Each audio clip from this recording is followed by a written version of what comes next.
नमस्कार, मैं हूं आशुतोष और आप देख रहे हैं एशियन टाइम्स न्यूज़।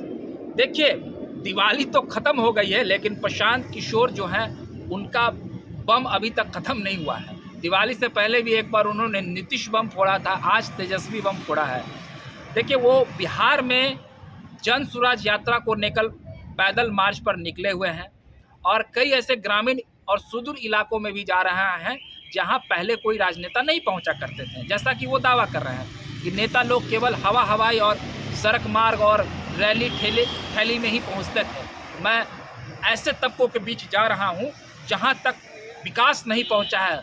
वो भी इंसान है और इस राज्य के नागरिक हैं और इस देश के नागरिक हैं, उनको भी विकास का पूरा हक है। उसी क्रम में जब वो पश्चिम चंपारण पहुंचे तो आज उन्होंने एक ऐसी बात कह दी जो राजद की पूरी सत्ता को चुनौती दे डाली। प्रशांत किशोर ने ये दावा किया है कि मुस्लिम समुदाय के जो लोग हैं उनको केवल एक बंधुआ मजदूर के तौर पर उपयोग किया जाता है, उनका वोट लिया जाता है और उनको उचित न्याय और सम्मान नहीं दिया गया है। आज भी मुस्लिम समुदाय के लोग आर्थिक, सामाजिक और शैक्षणिक स्तर पर काफ़ी पिछड़े हुए हैं, विकास की मुख्य धारा में वो जुड़ नहीं पाए। पश्चिम चंपारण में जब वो एक सभा कर रहे थे तो उन्होंने कुछ उदाहरण भी दिए। उन्होंने कहा कि देखिए, सामने बीजेपी है और बीजेपी के डर से जो मुस्लिम समुदाय के लोग हैं वो राजद को वोट देते हैं। और उन्होंने एक उदाहरण दिया कि देखिए, बिहार में जब एनडीए की सरकार थी तो नीतीश कुमार मुख्यमंत्री थे और बीजेपी के 75 एमएलए थे, जिसमें से 2 डिप्टी सीएम बिहार में थे। वहीं जब अब नीतीश कुमार पलटी मारकर महागठबंधन में चले गए हैं तो बिहार में जो सत्ता का फिर नया समीकरण बना है उसमें नीतीश कुमार मुख्यमंत्री बने हैं, लेकिन राजद की तरफ से केवल 1 डिप्टी सीएम है और राजद के पास 77 एमएलए है। तो 75 एमएलए वाले 2 डिप्टी सीएम रखते हैं और 77 एमएलए वाले केवल 1, क्योंकि राजद जिस एमवाई समीकरण पर चलती है, वाई समीकरण को तो उसने साथ दिया लेकिन एम समीकरण को उसने छोड़ दिया। मतलब उनका इशारा था मुस्लिम समुदाय के तौर पर कि अगर कोई दूसरा डिप्टी सीएम बनता तो मुस्लिम समुदाय से बनता। बहुत पते की बात उन्होंने कही और सीधे मुस्लिम समुदाय के बीच ये संदेश दिया कि देखिए, आपके हितैषी ये लोग नहीं हैं। उन्होंने आगे फिर एक बात और जोड़ी कि आप मंत्री परिषद में भी नज़र डाल लीजिए और तो आपको गणित समझ में आ जाएगा कि मुस्लिम समुदाय के कितने लोग हैं। हालांकि जो बयान प्रशांत किशोर ने दिया है वो जरा आप एक बार सुन लीजिए। आपको भ्रम दे रहा है, आपको डरवा रहा है, इसलिए कि आपको बंधुआ मजदूर बना के रख लिया है एक दल में। आप बंधुआ मजदूर की तरह एक ही दल को जाकर वोट करते हैं। आप जरा देख लीजिए कि आपको क्या मिला है। महागठबंधन अभी बना है, आपको बता देते हैं। नीतीश जी का तो चर्चा हो गया, अब आरजेडी का देख लीजिए जिसको आप अपना दल समझते हैं। अभी भाजपा के साथ गठबंधन था इससे पहले 2 महीना पहले, तो भाजपा का 2 उप मुख्यमंत्री था ना भाई। अरे भाजपा का 2 उप मुख्यमंत्री था ना बिहार में। भाजपा का एमएलए कितना था? 75 गो। 75 एमएलए वाला भाजपा, नीतीश कुमार 43 एमएलए, भाजपा का 2 उप मुख्यमंत्री था। अभी आरजेडी से 77 एमएलए है तो उसका एक ही उप मुख्यमंत्री है। ऐसा क्यों?